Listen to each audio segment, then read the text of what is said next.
Viele von euch suchen heute nach einem Plan B, also ein Land, ein Wohnsitz, wo man hingehen kann, falls es hier wirklich mal eng werden sollte.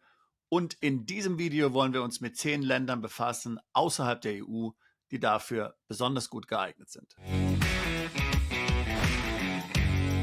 Man hört ja im Kontext des Themas Auswandern immer wieder von einem Plan B. Damit ist also sozusagen gemeint, dass man hier im Hintergrund einen Wohnsitz, eine Aufenthaltsgenehmigung in einem anderen Land beschafft, wo man dann hingehen kann.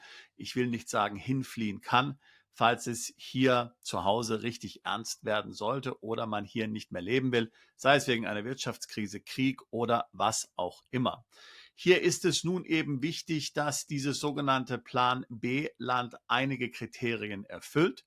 Und hier sind die Kriterien, die wir bei unserer Liste angelegt haben. Erstens, es muss außerhalb der EU sein. Zweitens, es darf keine minimalen Anwesenheitsvoraussetzungen haben. Was ist damit gemeint?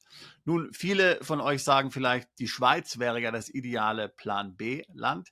Allerdings, wenn du in der Schweiz die Aufenthaltsbewilligung B beschaffst, die jeder EU-Bürger bekommen kann unter bestimmten Voraussetzungen, musst du mindestens 183 Tage pro Jahr in der Schweiz sein. Das würde ja nicht funktionieren. Auch bei Ländern wie den Bahamas musst du dann mindestens 90 Tage im Jahr vor Ort sein. Auch das würde natürlich nicht funktionieren. Deshalb haben wir allesamt Länder ausgesucht, wo du vielleicht 1 oder 2 Tage maximal pro Jahr anwesend sein musst, um hier deinen Aufenthaltsstatus aufrecht zu erhalten. Und das dritte Kriterium für Länder, die auf unserer Liste für Plan B-Länder erscheinen, ist, dass es irgendwo natürlich steuerliche Vorteile haben muss. Ich muss gleich von vornherein sagen, dass die meisten Länder, von denen wir hier sprechen, ein gewisses Investment von dir erfordern würden. Nicht alle, aber die meisten. Also wenn du überhaupt keine finanziellen Mittel hast, um zum Beispiel eine Immobilie zu kaufen, dann wird es schwierig werden, hier diesen Plan B im Ausland zu etablieren. Aber wie wir gleich sehen werden, es variiert hier auch sehr, was hier an finanziellen Mitteln verlangt wird. Zum Teil ist es auch für Rentner zum Beispiel möglicherweise recht realistisch. Gut, fangen wir an. Das erste Land auf unserer Liste ist die Dominikanische Republik. Du weißt es vielleicht, das ist die östliche Seite der Insel Haiti, liegt in der Karibik, wunderschön. Viele sind ja da auch oft schon im Urlaub gewesen. Hier gibt es das sogenannte Rentnervisum, das sogenannte Rentista- oder Pensionado-Visum. Aber aufgepasst, du musst hierfür nicht pensioniert sein.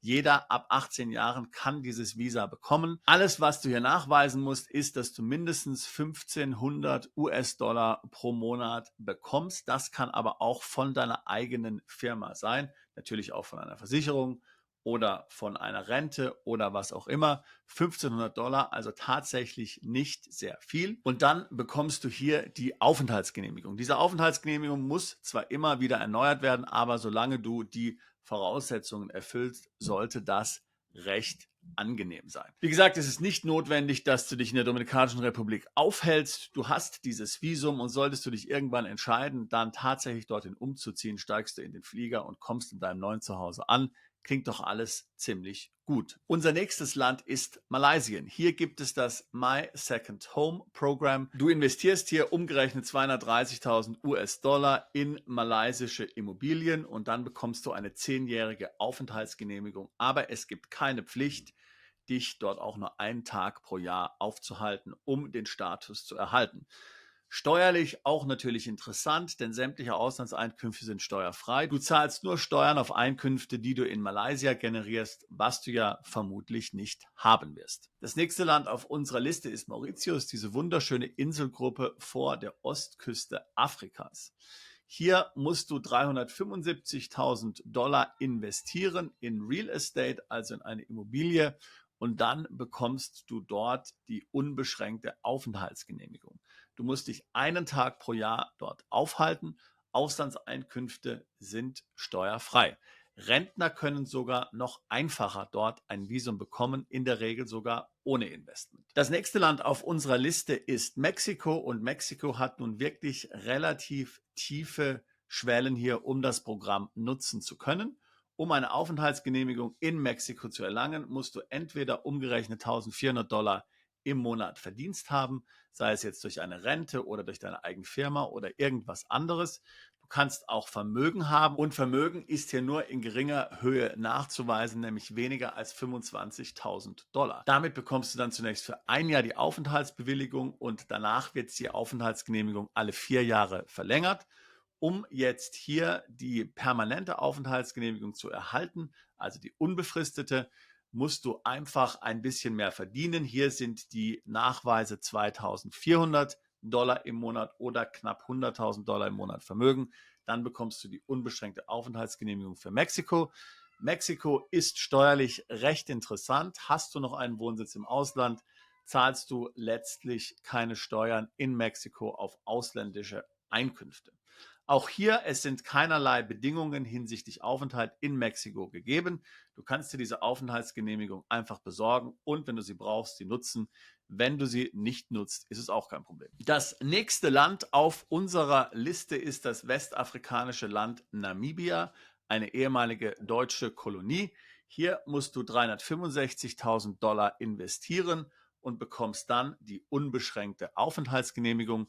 Steuern gibt es in Namibia nicht, außer auf namibisches Einkommen. Alle ausländischen Einkünfte sind steuerfrei. Wir kommen zu unserem nächsten Land und das ist Panama. Panama ja auch bei vielen von euch beliebt. Wir haben viele Mandanten, die haben dort schon die unbeschränkte Aufenthaltsgenehmigung erhalten. Alles, was hier nötig ist, ist eine Investition von $300.000 in eine Immobilie und dann gibt es auch noch verschiedene andere Möglichkeiten, wie du sogar noch weniger investieren kannst. Zum Beispiel kannst du in landwirtschaftliche Nutzflächen investieren, dann ist nur 100.000 Investment gefordert oder aber du bist Rentner, dann brauchst du überhaupt kein Investment machen und musst nur ein geringes monatliches Einkommen nachweisen. Auch Panama hat keinerlei Anforderungen hinsichtlich der Tage, die du im Jahr dort verbringen musst. Und du zahlst keine Steuern in Panama auf Einkünfte, die nicht einer panamesischen Quelle entstammen. Das nächste Land auf unserer Liste ist Südafrika. In Südafrika musst du kein Investment tätigen und du brauchst auch kein monatliches Einkommen nachzuweisen, um hier die unbeschränkte Aufenthaltsgenehmigung zu erhalten. Es reicht, wenn du ein Vermögen von mindestens $800.000 nachweisen kannst. Wenn du dieses hast, bekommst du die unbeschränkte Aufenthaltserlaubnis.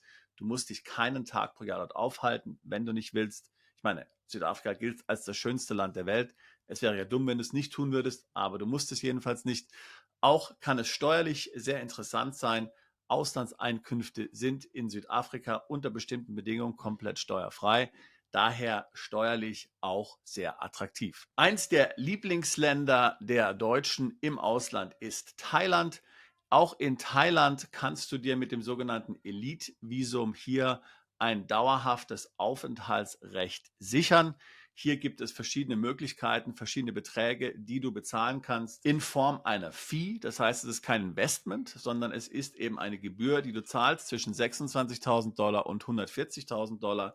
Und dann hast du dieses Visum für 5 Jahre bis zu 20 Jahre, abhängig von der Höhe deines Investments. Du zahlst dann auf ausländische Einkünfte in Thailand keine Steuern. Vorsicht allerdings, Einkünfte, die du nach Thailand mit hineinbringst, sind dann in Thailand zu versteuern, wenn du dich dort mehr als 183 Tage im Jahr aufhältst. Das hat sich ja jetzt im Januar 2024 erst so neu ergeben. Ansonsten gibt es keinerlei Bedingungen, wie lange du dich in Thailand aufhalten musst. Das heißt, du kannst dieses Visum einfach im Hintergrund haben und wenn du es brauchst, dann kannst du es benutzen. Das nächste Land in unserer Liste ist die Türkei. Die Türkei ist ja auch beliebt bei vielen Deutschen als Urlaubsziel. Wenn du dort eine Immobilie erwerbst in Höhe von 400.000 US-Dollar, bekommst du nicht nur das unbeschränkte Bleiberecht, sondern eben auch die türkische Staatsbürgerschaft, wenn du sie möchtest. Man muss es ehrlich sagen, dass die Türkei auf dem Papier steuerlich gesehen nicht sehr attraktiv ist. Dennoch gibt es hier bestimmte sehr interessante Aspekte. Zum Beispiel sind natürlich die Lebenshaltungskosten sehr, sehr günstig und die Türkei ist eigentlich bekannt dafür, dass man hier sehr attraktive Deals mit der Steuerbehörde machen kann, beziehungsweise dass es gar keine Möglichkeit gibt, bestimmte Einkünfte hier überhaupt auf der Steuererklärung anzugeben und dass der Steuerberater dann nach einem Anruf mit den Behörden dir mitteilt, dass du diese nicht versteuern musst. Hier gibt es, wie gesagt, keine schriftlichen, gesetzlich festgehaltenen Regeln, aber wenn du hier einen guten Steuerberater hast, das musst du sicher im Vorfeld mal mit ihm klären, dann lässt sich hier möglicherweise einiges machen.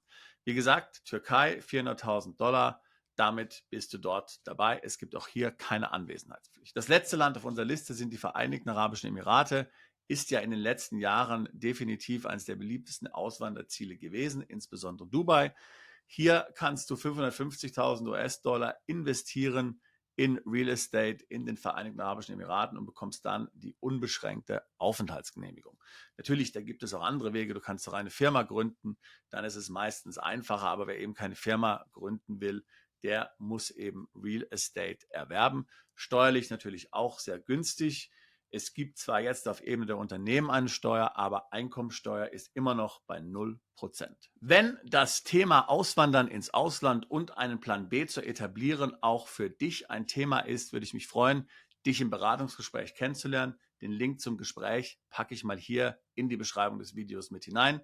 Wir helfen seit fast 20 Jahren Mandanten dabei, ins Ausland umzuziehen, auszuwandern, die Steuerlast zu optimieren, Vermögen neu aufzubauen und Vermögen zu schützen. Es würde mich freuen, auch dich zu unserer Mandantschaft zählen zu können. Alles Gute und bis bald. Bist du Unternehmer, Freiberufler oder Investor? Zieht es dich schon lange ins Ausland? Mach heute den ersten konkreten Schritt in eine Zukunft mit mehr Geld und mehr Freiheit. Buche ein Beratungsgespräch mit Sebastian und seinen Kollegen. Unsere Kanzlei unterstützt Mandanten wie dich dabei, deine Steuerlast legal zu reduzieren, Vermögen aufzubauen und zu schützen und deine persönliche Freiheit zu maximieren. Profitiere jetzt von unserem Fachwissen und unserem Netzwerk. Gehe zu mandatierung.com und werde Mandant unserer Kanzlei.